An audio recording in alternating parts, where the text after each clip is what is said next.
मेरे हाथ में वो निरंजन में इसका बुरा पाएगी। कर दो खत्म दम हरे यही पर तेरा लाओ रुपया 10 जबरी मेरे हाथ में।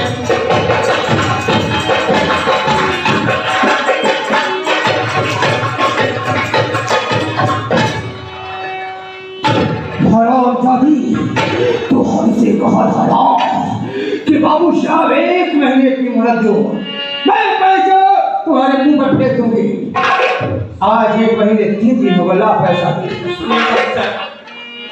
अरे मेरा बेटा लड़ाई समेटा कुर्सी में तोला।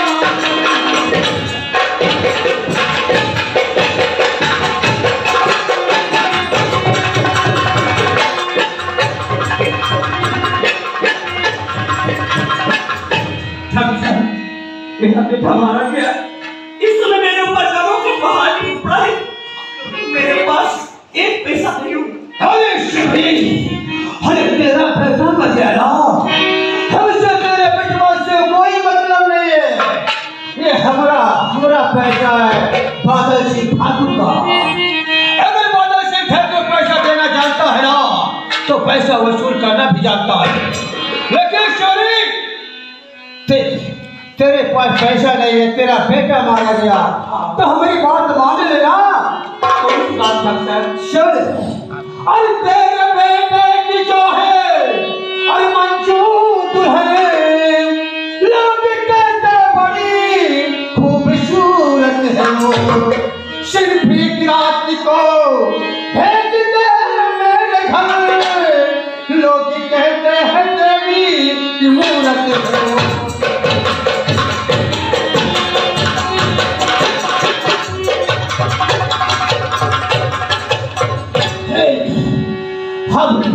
हमरा कहना मान नहीं मानेगी ना हो रहा विशाल।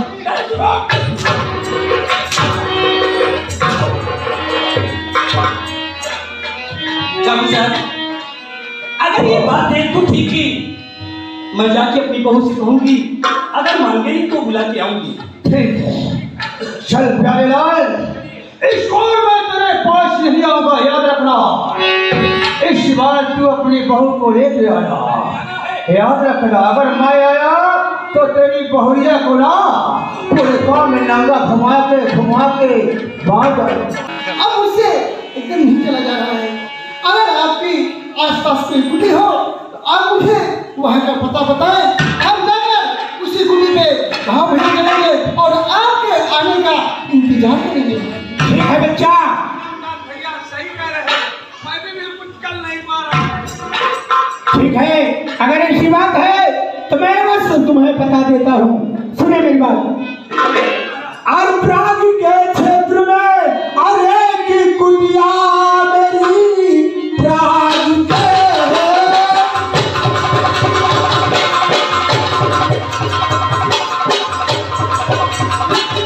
अर्धराज के क्षेत्र में की कुलिया मेरी गाँव में कहा से हो तो मशहूर है। जाके धूनी रमाओ और वहीं पर बिरन और रोज गंगा में गोता लगाई।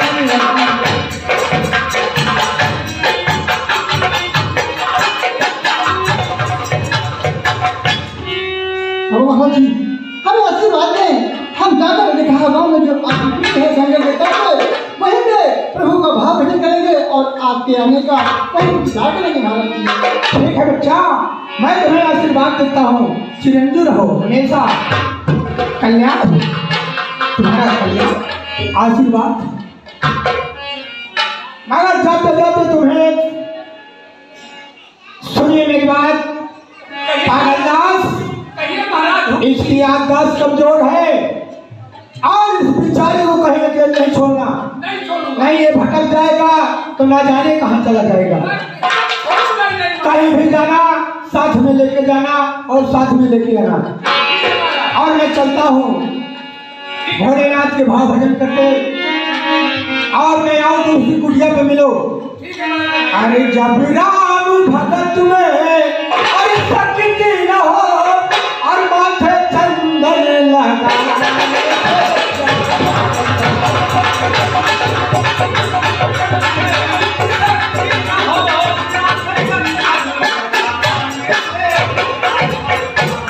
जब प्रभु की भजन में शक्ति न हो माथे चंदन लगाने से क्या फायदा।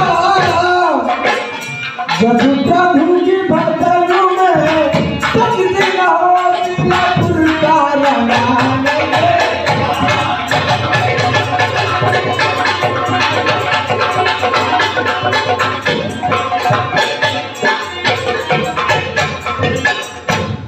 देखिए रामदास भैया, हाँ भैया पकड़ कर। महाराज जी ने कहा है कि रामदास को नहीं छोड़ना। आपकी याददाश्त ठीक नहीं है। मैं जहां आपको बिठा दूंगा आप वहीं बैठे रहना और इधर उधर कहीं गड़बड़ाना नहीं।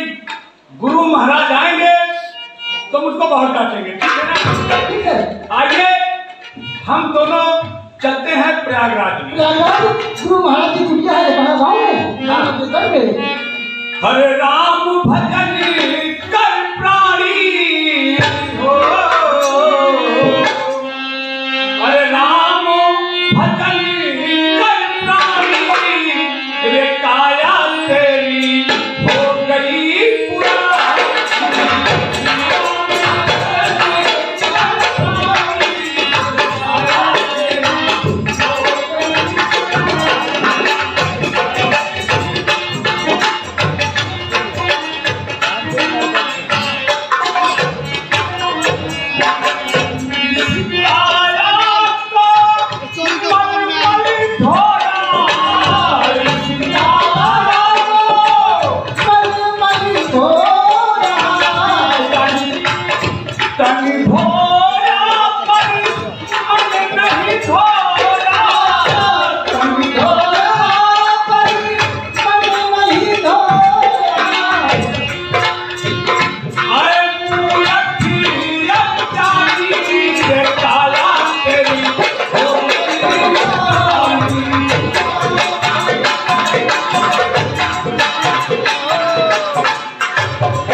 सोचती हूँ कि जो मेरे पेट में मेरे पिया की निशानी पड़ रही है, अगर मैं अपनी जान दे दूंगी तो ये मासूम से बच्ची का क्या होगा?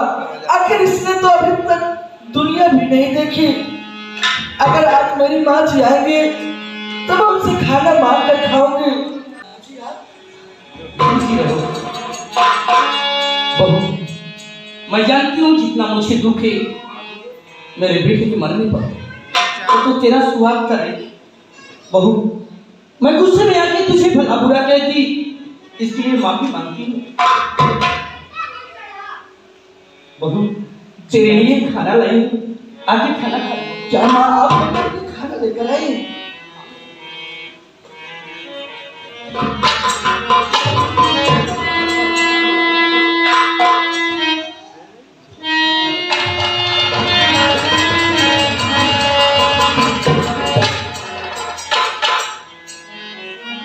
बहू, खाना तो तेरे लिए लाई हूँ, खाना खा लेगी, लेकिन एक काम है। मैया मुझसे काम पड़ा है। हाँ बहू, कहो माँ जी क्या काम करना है? देख अब इस घर में हम दो ही बचे हैं, तू मेरे सुख दुख में और मैं तेरे सुख दुख में। अरे माँ जी इसमें कहने की क्या बात है? मैं तो आपका हर बात मानने के लिए तैयार रहती हूँ हमेशा 24 घंटे। कहिए ना माँ जी क्या बात है, क्या काम करना है? देख बहू, तुझे सिर्फ एक रात के लिए ठाकुर बादल के बीच चलना है। क्या माँ? हाँ बहू, वाह मैया, उनका कर्जा है, कम से कम कर्जा तो अरे हर किसी न जाऊंगी, अरे ठाकुर के मकान पर।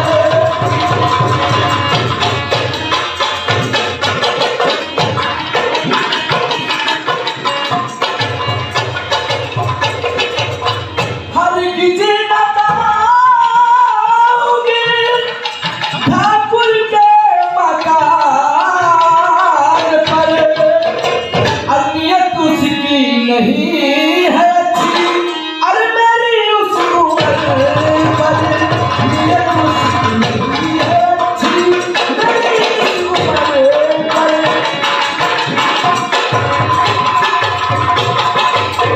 माँ जी, अगर आप मेहनत मजदूरी के लिए कहती तो मैं रात दिन मेहनत मजदूरी करती। अरे भला सोचो कि अपनी बहू को किसी अनजान के घर भेज रही है और वो भी कर्जे के लिए। आप क्या अपने बेटी संध्या को मेरी तरफ भेज सकती नहीं? अरे कम से कम चुल्लू भर पानी में अपना मुंह छुपा लीजिए माँ जी, ऐसा कहते हुए आपको जरूरत नहीं आई। बहू तू नाराज तो नहीं, ये तो मैं तेरा मन ले रही थी, देखती हूँ मेरी बहू के मन में क्या विचार होता है, ये तो तेरा मन ले रही थी। खैर कोई बात नहीं, अगर तेरी मर्जी नहीं है तो जबरदस्ती नहीं है।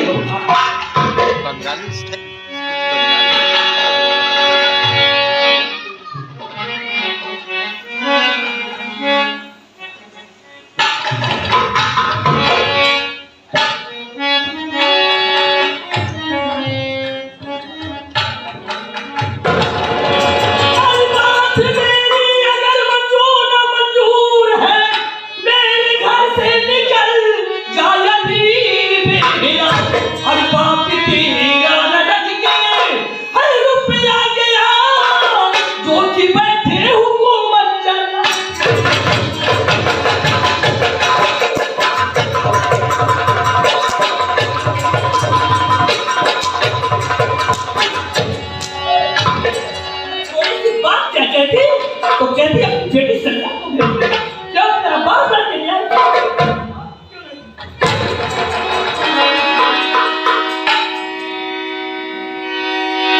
करेगी? अरे पहले बेटे को तू मेरे घर गई, बाद में मेरी तो लत भी बिछवाई, पर इतना अगर मुझे भी तू डस जाएगी, बाद में अपने भाई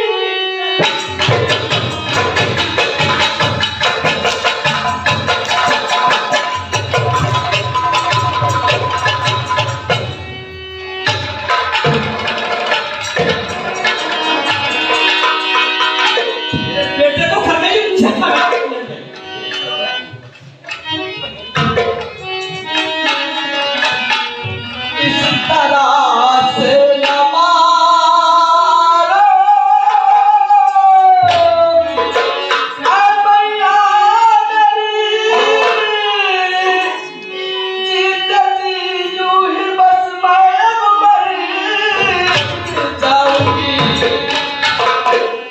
आपके लाल का बैठा मेरे हमर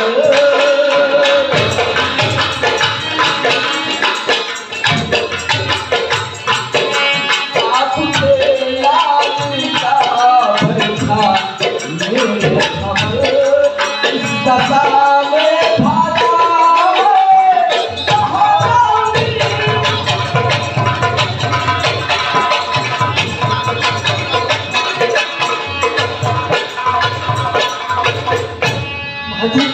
आखिर आप ही बताइए, मेरे पेट में आपके बेटे की निशानी पड़ रही है और इस दशा में मैं कहाँ जाऊँ? अरे जब सोची कि मैं नहीं रह पाऊंगी इस घर में, तो मेरे मरे हुए बेटे पे लांछन लगाना शुरू कर दिया। कौन?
दे रही है।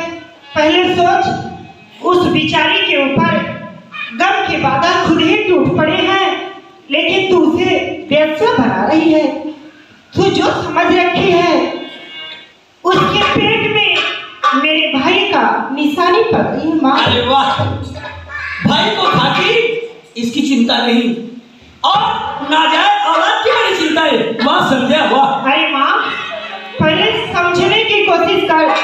अरे ये संध्या, जैसे ये किसी की बेटी तेरे घर में बहू बन के आई है, मैं तेरी बेटी हूँ। अगर मेरे ससुराल वाले जैसे तू मेरी भौजाई के साथ ये हाल कर रही है, मेरे सास ससुर मेरे साथ करेंगे, तुझे कैसा लगेगा? इस तरह की बात मत बोल संध्या, तू मेरी बेटी है रे, तू तो लक्ष्मी है। लेकिन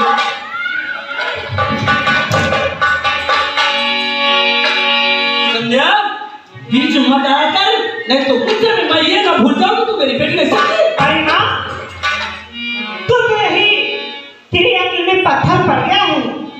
यही समाज के लोग कल तेरे ऊपर थूकेंगे। अच्छा, मुझे शिक्षा दे रही है, इस आदमी में बहका लिया होगा। अरे जब मैं गाँव में चली जाती हूँ तो कहती होगी तुम्हारी माँ वैसी है, तुम्हारी माँ ऐसी है। नहीं माँ, अगर आपकी बात मेरी भौजाई के ऊपर हाथ उठाई तो मैं ये भूल जाऊंगी तू मेरी माँ है। अरे बिरज के मोहना,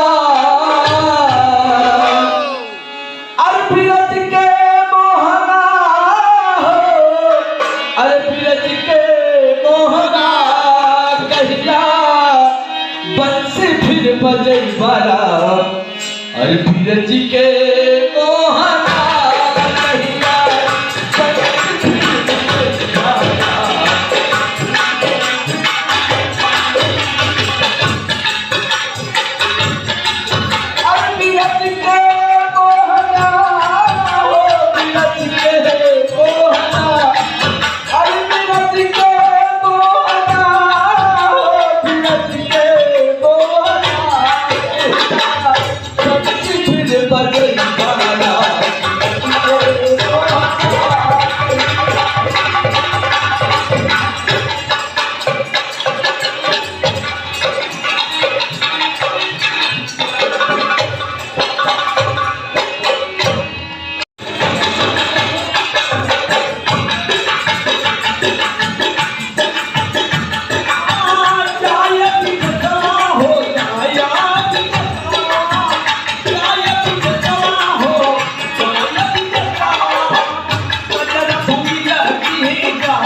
क्या बताऊं, मैं ठाकुर साहब की हवेली तो आ गई हूँ, लेकिन कोई दिखाई नहीं दे रहा है।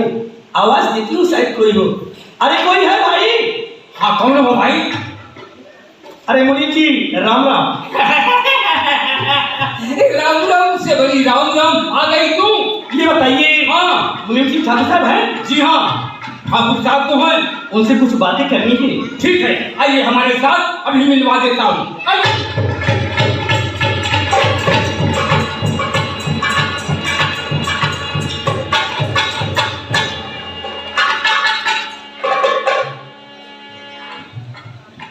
राम राम। अरे ओ शिवरी, कहीं था सर? आज तेरे चेहरे पे बहुत मुस्कान है रे। क्यों नहीं डॉक्टर साहब? अगर दिल में खुशी है तो ऑटो में मुस्कुराहट क्यों नहीं रहेगी? सुन, मैं तुझसे कुछ कहना चाहता हूँ। कहिए, क्या कहना चाहते हैं साहब? और यहाँ से हुआ यारा, यहाँ क्या करके आई हो, यहाँ से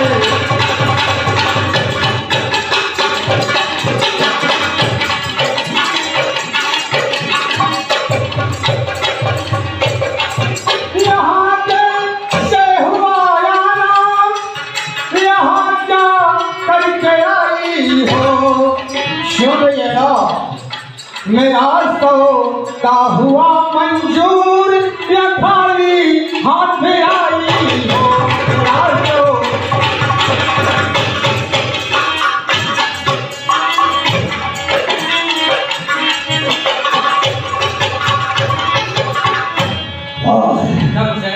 बताओ शिवरी, तो हमारा सौदा मंजूर हुआ रही है? अब नहीं मानसी मिला, अरविंदी कर मनाई।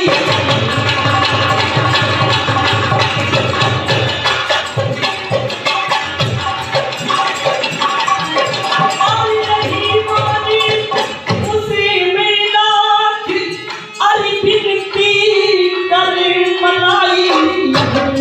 अरे उसी रखो जबरदस्ती, उसे रखो जबरदस्ती, संदेशा लेके आई।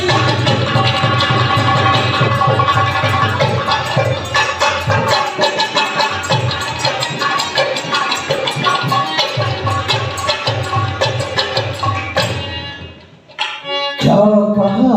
हाँ डॉक्टर साहब, उसे जबरदस्ती रखो। हाँ ये बता कि तोरी पथरिया कहाँ है? डॉक्टर साहब, आज 4 दिन हो गया ही मैं उसे घर से बाहर निकालती हूँ। जो गांव के पूरा नाला है ना, उसी नाले के किनारे उसकी झोपड़ी है। तो मंजू को वहां बिठा के रखा है। ठीक है शिवरी, मैं जा रहा हूँ। और मंजू, डॉक्टर साहब, अरे घबराए तो मैं हूँ जो अपने वादे पे खड़ी थी और आप अपना वादा भूल गए। कैसा वादा? डॉक्टर साहब, आप अपना वादा पूरा करिए। आपने कहा था कि कर्जा माफ कर दूंगा, तो आप कर्जा माफ करिए ना। हाँ आया था मेरा, तुम्हारा कर्जा तुम्हारे सामने माफ कर देता हूँ। लाओ रजिस्टर लाओ।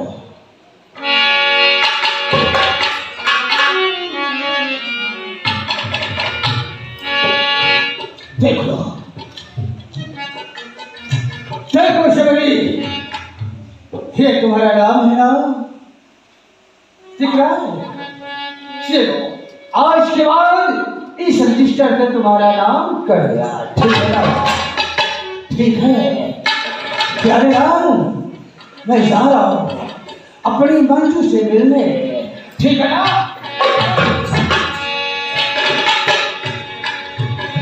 अरे अब क्या हुआ प्यारे राम, क्या हुआ? ठाकुर साहब, ऐसा बात नहीं, अब तो हाथ से काम बन गए।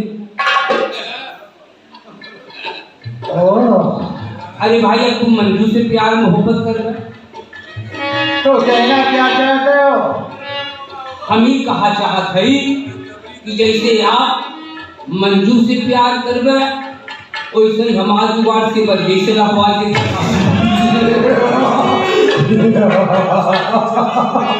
ऐसा देखो देखो प्यारे लाल, हम चाहता होगा कि शिवरी से जाके तुम ही बात कर दो। अगर मान जाते हैं तो हमसे क्या लेना देना है? आराम से दोनों लोग जाके गंगा नहाना, आराम से शादी कर लेना, ठीक है? बात कर लो रात में। अरे ठाकुर साहब, सेवरिया से हम बहुत डेराई थे। क्यों क्यों डरते हो मुझसे? सेवरिया ठाकुर साहब एक दिन अपने दरवाजे टांग फैलाए, बैठी है टेहरी पर। जब हम देखा, कहा कसहो सिवरा, अरे ठाकुर साहब इतने खादमान सिवरिया पानी फेंक दे। जब सिवरिया पानी फेंक दे तब तो हमारे गुस्सा लग गया। फिर तो वही लागे हम बोरे निकाले खोपड़ा के दिया। जब खोपड़ा को हो गए ना तो मारा पाँच। अरे ठाकुर साहेब जब मारा पच से तो सिवरिया पाछे से गोबर फेंक देते। अरे मैं समझ गया प्यारे लाल। अरे तुम उस समय होली का त्योहार था क्या? सही बात है यार। हाँ ठाकुर साहब। और सिमरी बैठी थी घर पे, तुम गए होगे तो होली का त्योहार तो सिमरी जगह डाल दी होगी, है ना? हाँ ठाकुर साहब। तो डरने की क्या बात है, तो होली के त्योहार में होता रहता है। लेकिन मोहब्बत की बात करना तो सिमरी सेवा करो। ठीक। अरे कसहो सिवरा, क्या बात है सिवरा कहो क्या है? बुरा न माना तो कही भाई। कही कौन सी बात है? भगवान जाने जितनी समय तू छाता गई थी और काजल लगाई थी और श्रृंगार बने चल गई थी। मुनीम जी कहना क्या चाहते हो ये बताओ। हम ही कहा था सिवरा। हाँ देखा तू रानी हो, हाँ हम हो रणवई है। कहना क्या चाहते हो? ये कहा था कि देखा आवा हमसे मोहब्बत कैला, चली प्रयागराज में गंगा नहाई और उसके बाद एक घरे आई भैया हन की नेवता दे के। अब 12 बजे दोनों जने पानी के पारा मुनीम जी तुम ठाकुर बड़ा जी के नौकर हो और मैं नौकरानी रह के पसंद नहीं करती, समझ गए? जाओ। अरे पास में हमारे एक भाई, अरे बाबू में हथवा पसार हमारे बाबू जी। अरे परे है कफन बिन उखार हमारे बाबू जी।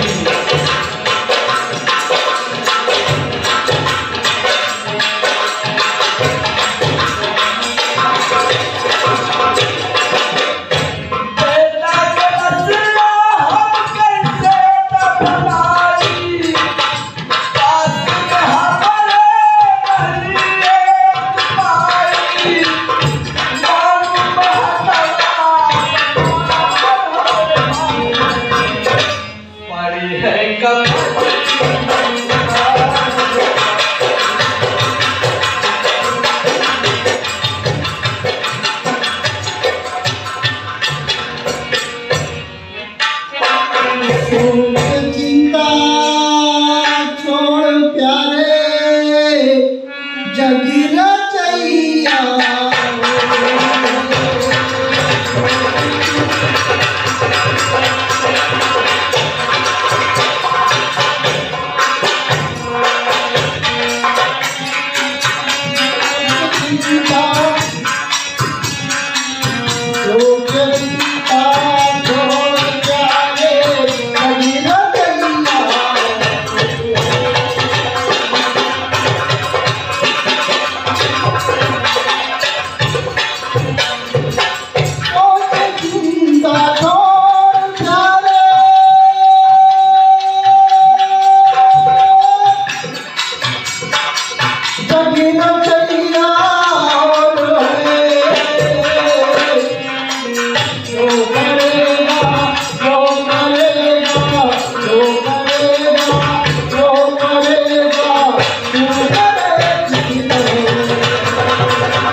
कभी तो चाहे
के किनारे तक तो आ गए, लेकिन अपने बेटे के लिए कपट रखना नहीं जा सकी माँ। भैया मुझे माफ कर दे।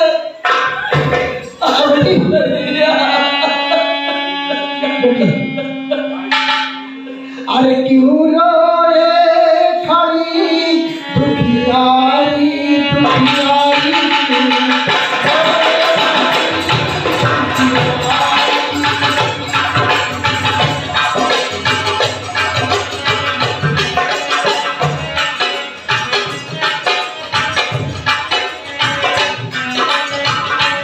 आई गंगा के घाट ये दुखियारा घाट याद किसी भजन को पुजारी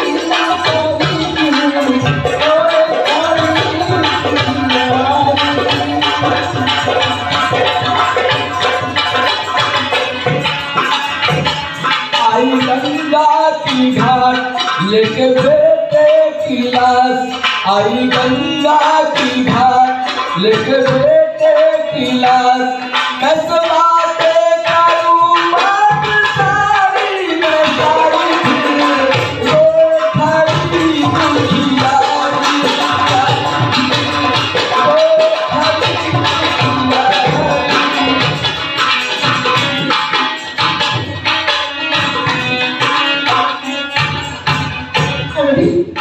ये तेरे बेटे की लाश है। जी बाबा जी, मैं कैसे भागत बाबू कि मैं अपने बेटे की कफन तक की इंतजाम न कर सके बाबा जी। बताइए मैं अपने बेटे का दाह संस्कार कैसे करूं? तो अपने बच्चे की लाश लेकर आई है प्रवाहित करने के लिए। क्या तेरे घर में कोई और इंसान नहीं है? मेरी सासू माँ बाबा जी, लेकिन आजकल मेरे ऊपर वो नाराज रहती है। मेरे पति जी तो इस दुनिया में नहीं है बाबा जी। अब मैं कहाँ जाऊँ, किसके सहारे जाऊँ कि बाबा जी? रो नहीं बेटी, जिसका कोई नहीं होता उसका कृष्ण मुरारी होते हैं। तुम अपने बेटे की लाश को मुझे दे दो, मेरे झोली में कफन है। मैं इस बच्चे की लाश को ले जाकर बीच धारा में प्रवाहित कर दूंगा। तो बेटी मुझे दे दो। क्या चीज बाबा जी? बेटा मुझे दे दो अपने बच्चे की लाश को, मैं ले जाकर बीच धारा में प्रवाहित कर दूंगा। और तुम्हारी सासू माँ है, उसे जरूर सजा मिलेगी, उसे कर्मों की सजा उसे जरूर मिलेगी बेटा। क्या भैया, चलो बेटा मुझे माफ कर देना।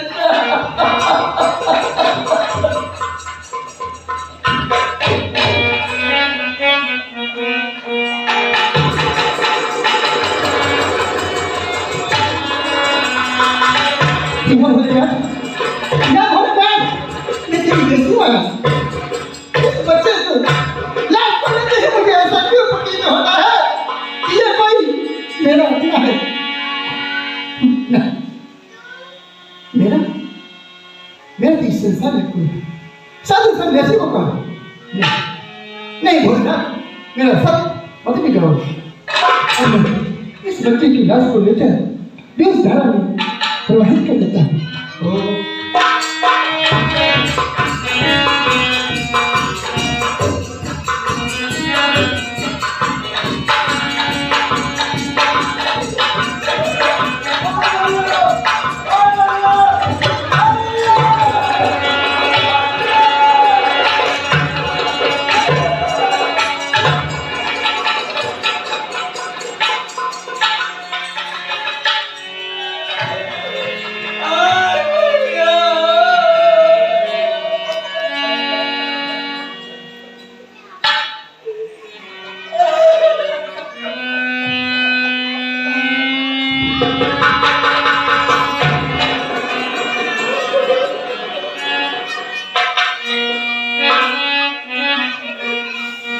अरे तोहे थोड़ी काल लेना भैया,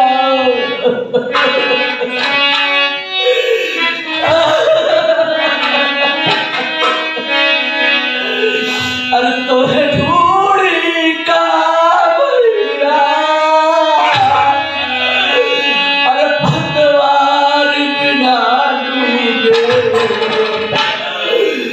मझधार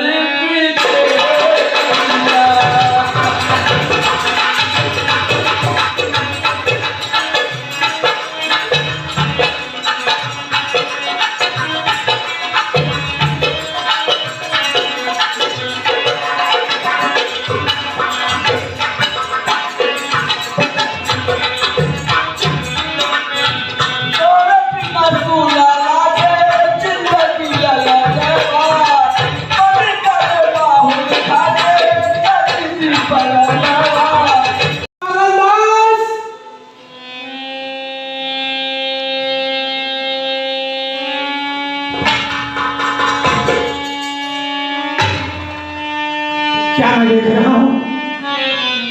नहीं तो पागलदास दिखाई दे रहा है रामदास। महाराज जी,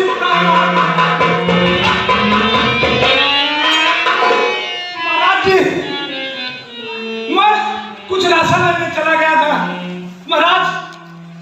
रामदास का कोई पता नहीं, मैं उसको ढूंढते ढूंढते परेशान हूं महाराज। पागलदास, तुमको मैं बार बार जाते वक्त यही कहते गया है कि उसे बेचारे को छोड़ना नहीं। चलो और मंदिर के पास देखो, कहीं बेचारा भटकता तो नहीं है। चलो जल्दी करो।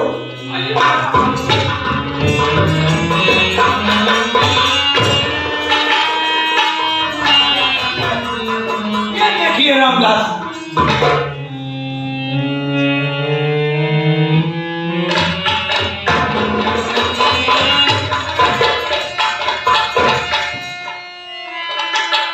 तुम्हारी लीला है भोलेनाथ। तुम्हारे दर्शन के लिए जब मैं जा रहा तो इसी हाल में पाया, और तुम्हारा दर्शन करके जब फिर वापस आया तो इसी हाल में मिला।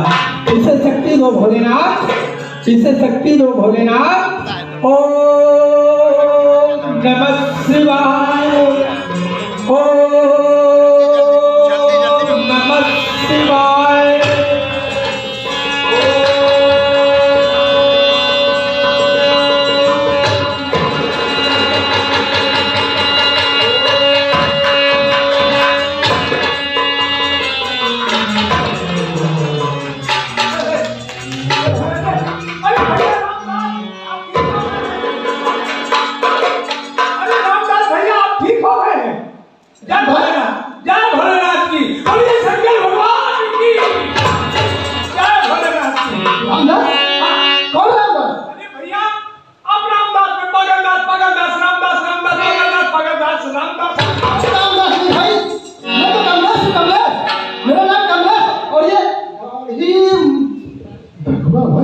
महाराज, लगता है इसकी याददाश्त वापस आ गई है।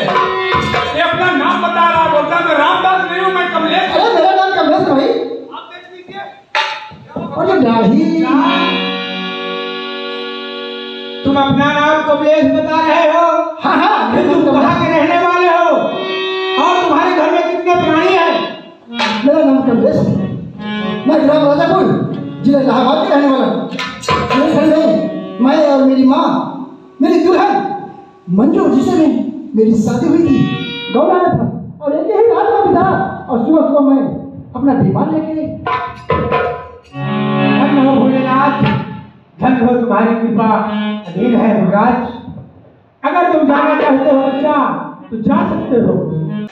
आज के इस भगत सांगीत नाटक समारोह का अंतिम दिन, समापन का दिन बहुत ही अच्छा रहा और कानपुर शैली में जो कलाकारों ने अपनी प्रस्तुति दी वो सराहनीय है, प्रशंसा के पात्र है। चाहे जो भी पात्र रहा हो, अपने स्थान पर इतना फिट था कि मतलब आनंद आ गया और लगता है कि इसी तरह जो है चलता रहे, नाट्य विधा जो है इसका कार्यक्रम चलता रहे। लेकिन संभव नहीं है, और भी काम है। तो हम कलाकारों को बहुत ही धन्यवाद देते हैं और इतनी दूर से पधार कर उन्होंने हमारा दिल जीत लिया। और सभी बहुत कम लोग रह गए हैं, बहुत कुछ कहना चाह रहा था, लेकिन सभी लोगों को मैं धन्यवाद देता हूं कि आप 3 दिन यहाँ आकर इस प्रेक्षागृह में हम सभी का मान बढ़ाया। आप सभी को धन्यवाद है, चाहे आकाशवाणी के अधिकारी हो, कर्मचारी हो, मीडिया के हमारे मीडिया बंधु हों, सब ने 3 दिन बड़ा ही आहुति दी है इस कार्यक्रमों में। और हमारे गणमान्य श्रोता विद्वान 3 दिन तक जो है बड़े ही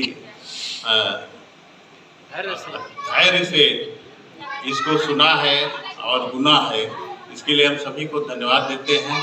और इस 3 दिन के जो संयोजन में जो अंत में जो कि जिन्होंने सम्मान भी नहीं लिया, डॉक्टर हेमचंद्र रघुवंशी को बहुत बहुत धन्यवाद। उन्हीं के माध्यम से संभव हुआ। असल में ये ताना बाना बहुत दिनों से चल रहा था, जबकि डॉक्टर द्विवेदी जी नहीं थे, तो मैंने ही इनसे यदुवंशी जी से कहा था कि ये कार्यक्रम होना चाहिए। और इन्होंने ही बड़े श्रम साध्य से और हम लोगों ने उसको बड़े श्रम से और किसी तरह पैसा इकट्ठा करके कार्यक्रम कराया। और हमारा प्रयास रहेगा कि ये कार्यक्रम हर वर्ष होता रहे। धन्यवाद।